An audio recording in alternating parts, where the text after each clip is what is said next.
అండి పాస్టర్ ప్రవీణ్ పగడాల almost అతనిదైతే ముగిసిపోయిందండి case.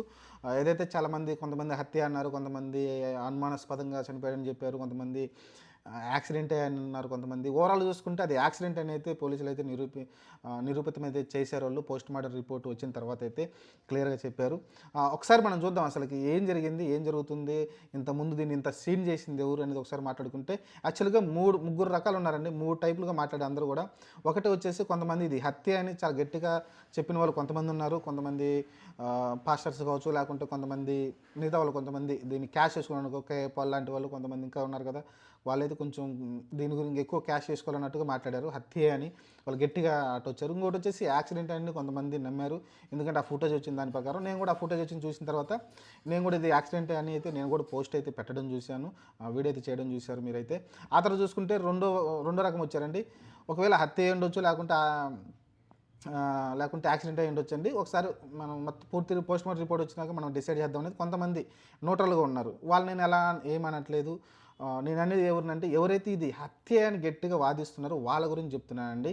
ఎందుకంటే క్లియర్గా ముందు వీడియోలు రిలీజ్ చేశారు. ఏమని ఎక్కడెక్కడ అతనైతే మందు షాపుకి వెళ్ళాడు, అక్కడ ఏఐ సృష్టించారు, మాఫింగ్ చేశారు ఫోటోలు అన్నారు.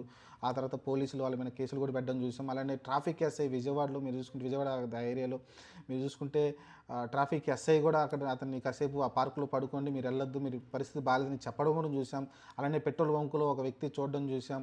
అలానే అప్పటికే సన్ గ్లాస్ ఏదైతే అతను కళ్ళద్దాలు పెట్టుకున్నాడో అవి కూడా పగిలిపోయి ఉండడం చూసారు. అతనైతే ఓవరాల్గా ఎంత ఎంక్వైరీ చెప్పిన తర్వాత కూడా మీరు చూసుకుంటే మందు షాపులకి దాదాపు 3 సార్లు ఫోన్పేలు కూడా ఉన్నాయంట. ఫోన్పే అతను ఏదైతే యూపీఐ పేమెంట్లు చేశాడో ఆ పేమెంట్లు కూడా 4 సార్లు చేశాడంట అక్కడ నుంచి వచ్చేలోపు. అవి అక్కడ మందు షాపులోనే చేశాడంట. ఇవన్నీ ఇంకా ఇన్ని ఆధారాలు పెట్టుకొని కూడా వీళ్ళు హత్య అనేది చెప్పుకొచ్చారంటే మనం అర్థం చేసుకోవాలి. దీనిపైన అయితే పోలీసులు అయితే చాలా తీవ్రంగా ఖండించారండి. ఎవరైతే ఆ ప్రెస్ మీట్ పెట్టి చెప్పారో ఆయన అయితే క్లియర్గా చెప్పాడు. ఎవరైతే ఈ తప్పుడు ప్రచారాన్ని ఇది హత్య అని గట్టిగా చెప్పుకుంటూ వచ్చారో వాళ్ళందరిపైన అయితే కేసులు అయితే నమోదు చేస్తామని చెప్పుకొచ్చారు. ఎందుకంటే మేము సాక్ష్యాధారాలు ఇచ్చిన తర్వాత కూడా వాళ్ళు ఇది హత్య అని చెప్పినందుకు, లేకుంటే వాళ్ళ దగ్గర సోషల్ మీడియాలో ఎవరైతే చెప్పారో ఇది హత్య అని వాళ్ళు మేము అడిగాము, మీకు దగ్గర ఆధారాలు ఉంటే తీసుకురండి, మేము వాటి మీద పరిశీలించి వాటిని మేము ఎంక్వైరీ చేస్తామని చెప్పిన తర్వాత కూడా వాళ్ళు మళ్ళీ హత్య అని వెళ్ళారు. ఎలాంటి ఆధారం లేకుండా అంటే ఆధారం లేని సమాచారం దగ్గర పెట్టుకుని సోషల్ మీడియా హత్యను ప్రచారం చేశారు. వాళ్ళని అయితే కఠిన చర్యలు తీసుకుని చెప్పారు.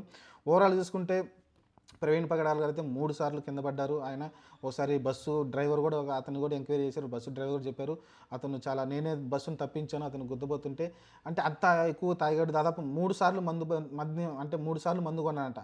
అక్కడికి వెళ్ళేలోపు ఆ చనిపోయే స్పాట్కి వెళ్ళేలోపు 3 సార్లు అయితే మందు కొన్నాడు. ఆల్రెడీ ఇంకా చెప్పాలంటే వీళ్ళందరూ ఆయనకు మందు అలవాటు లేదు అది ఇది అన్నారంట. ఆయనకి ఇంత ముందే మందు అలవాటు ఉంది. బాడీలో కూడా నిన్న ఏదైతే ఎఫ్ఎస్ఎల్ ఏదైతే ఉంది కదా ఆ టెస్ట్లో నిరూపితమైంది అతను బాడీలో ఆల్కహాల్ పర్సెంటేజ్ ఉంది. కొంత పర్సెంటేజ్ అయితే ఆల్కహాల్ పర్సెంటేజ్ ఉందంటే దీన్ని బట్టి మరి ఇంకేం మాట్లాడాలి చెప్పండి. అంటే ఇంత ముందే అతను మందు అలవాట్లు ఉంది. దాని గురించి మందు అలవాటు ఉన్నందుకు నా మీద కామెంట్లు పెట్టని చేశారు. నువ్వేం చూసావా అతను తాగేది అది చేసావా అని చాలా రకరకాలు మాట్లాడారు. మనం ఏదైనా ప్రూఫ్స్ ఉంటే మాట్లాడదామని చెప్పాను నేను.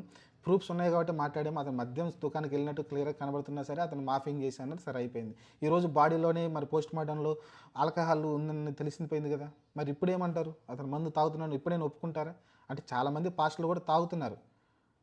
ఇప్పటికైనా కొంచెం అలాంటి పాస్టర్లను అవాయిడ్ చేయండి. అలాంటి పాస్టర్లు పక్కన పెట్టేసేయండి, క్వశ్చన్ చేయండి.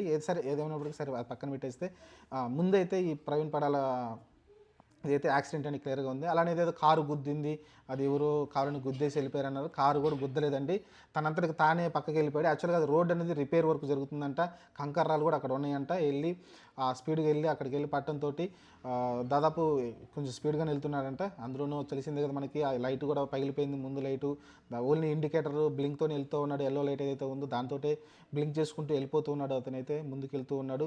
అంత అవసరమైంది నాకు అర్థం కావట్లేదు. అతను అంతే ఆ మత్తులో అలా వెళ్ళిపోతున్నాడు అంతే. మనం దాన్ని ఏం అంటానికి లేదు. ఎందుకంటే ఎవరైనా ఆ మత్తులో ఉన్నప్పుడు అలా వెళ్ళిపోతూ ఉంటారు. అలా అయితే అతనైతే ఆ కంట్రోల్ లేకుండా వెళ్ళిపోయాడు.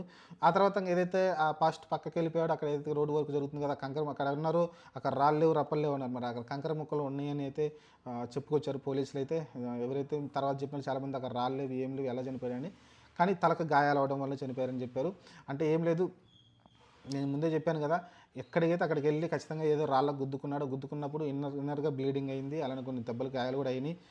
చెప్పాను కదా, ఫ్రంట్ సైడ్ ఏదైతే అతను హెల్మెట్ ఏదైతే ఉందో ఆ హెల్మెట్ కూడా అసలు ఇంకొకటి విచిత్రం ఏంటంటే బైక్ మీద ఎలా పడిందని. బైక్ దాదాపు 4 గేర్లు ఉందంట. బైకు అతను వెళ్ళిన తర్వాత మీనైతే పడింది. చెప్పాను కదా కొన్నిసార్లు ఇలా ఇన్సిడెంట్ జరుగుతుంది. మనం ఏం చేయలేము.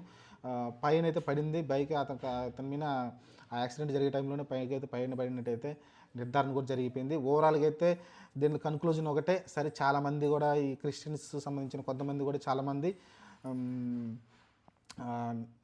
నిజాయితీగా చెప్పండి అని అయితే పోలీసులు అయితే కోరారు. వాళ్ళైతే అన్నీ కూడా ప్రూఫ్స్ సహా చెప్పారు కాబట్టి ఇంకా దీన్ని అతిగా చూసి ఇంకా ఇది కాదు అది ఇది అని చెప్తే మటుకు కరెక్ట్ కాదు. ఎందుకంటే ఇన్ని ప్రూఫ్స్ ఉన్న తర్వాత కూడా వాళ్ళు దాన్ని నమ్మలేదంటే మనం ఏం చేయలేమండి. అది వాళ్ళ విజ్ఞతకి వదిలేయాలి తప్ప మనం ఏం చేయలేము. సరే ఏదేమైనప్పటికీ ఇది హత్య కాకూడదని నేను కూడా కోరుకున్నాను. ఎందుకంటే హత్య అయి ఉంటే ఒక రాష్ట్రంలో ఒక అల్లకల్లోలం జరుగుతుంది. ఎందుకంటే కొంతమంది చెప్పాను కదా, కొంతమంది దుష్ట శక్తులు ఉంటారు. వాళ్ళు కావాలని చిన్నది ఒకటి ఏదో ఒక తప్పుదని పట్టుకొని రాష్ట్రం మొత్తం నాశనం చేసే విధంగా, లేకుంటే ఒక పెద్ద అరాచకాన్ని సృష్టించే విధంగా అయితే ప్రయత్నిస్తూ ఉంటారు. అలాంటివి జరగకూడదని నేనైతే కోరుకున్నాను. సరే ఏదైనప్పటికీ చాలామంది ఇదే కోరుకున్నారు. చాలామంది క్రిస్టియన్స్ కూడా ఇదే కోరుకున్నారు. యాక్సిడెంటే అయ్యి ఉండాలని, వేరే జరగకూడదని, హత్య కాకూడదని. అలానే జరిగిందండి. సరే మంచి విషయం ఏదైనా సరేపటికి. సరే ఇప్పుడు ఇంకొక పెద్ద చర్చ అయితే వేరైతే నడుస్తుంది. సరే ఏదైనా పక్కన పెట్టేస్తే ఓవరాల్గా అయితే పాస్టర్ ప్రవీణ్ పగడాల విషయంలో మనం ఏం చెప్తామండి, వాళ్ళ ఫ్యామిలీకి ఇంకా సరే పిల్లలు ఉన్నారంటే వాళ్ళు పెద్దోళ్ళు పిల్లలే ఉన్నారు. సరే ఏదైనప్పటికీ పెద్ద లోటే అతను. ఎందుకంటే అతని సంపాదన అనేది ఎంత కొంత అవసరం ఉంటుంది కాబట్టి సరే గవర్నమెంట్ ఏమైనా ఆదుకుంటుందో చూడాలి వాళ్ళని అయితే. ప్రస్తుతానికైతే చూద్దాం. సరే ఓవరాల్గా అయితే ప్రవీణ్ పగడాల విషయంలో పోస్ట్ మార్టం రిపోర్ట్ అయితే వచ్చింది.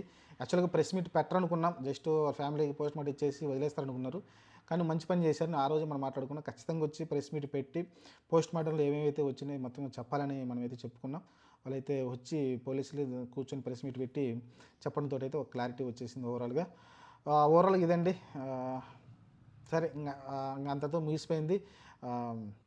అందరూ ప్రశాంతంగా ఉండండి. దేని గురించి పట్టించుకోవద్దు. నేను చెప్పేది ఒక్కటే చెప్తాను, అన్ని మతాలలో చెడ్డవాళ్ళు ఉన్నారు, మంచి వాళ్ళు ఉన్నారు. దాన్ని నేను ఏ మతాన్ని కూడా తప్పడానికి చెప్పడం లేదు. అన్ని మతాల్లో చెడ్డవాళ్ళు మంచివాళ్ళు ఇద్దరు ఉంటారు. కానీ వాళ్ళందరినీ మనం మంచివాడేవాడు చెడ్డవాడేవాడు చూసుకొని ముందుకెళ్ళడమే తప్ప మనకు వేరే ఆప్షన్ లేదు. కాబట్టి చూసుకొని ముందుకెళ్దాం. ఇది నేను చెప్పొచ్చేది. ఈ వీడియో నచ్చితే నా ఛానల్ సబ్స్క్రైబ్ చేసుకొని లైక్ చేయండి, షేర్ చేయండి. Thank you.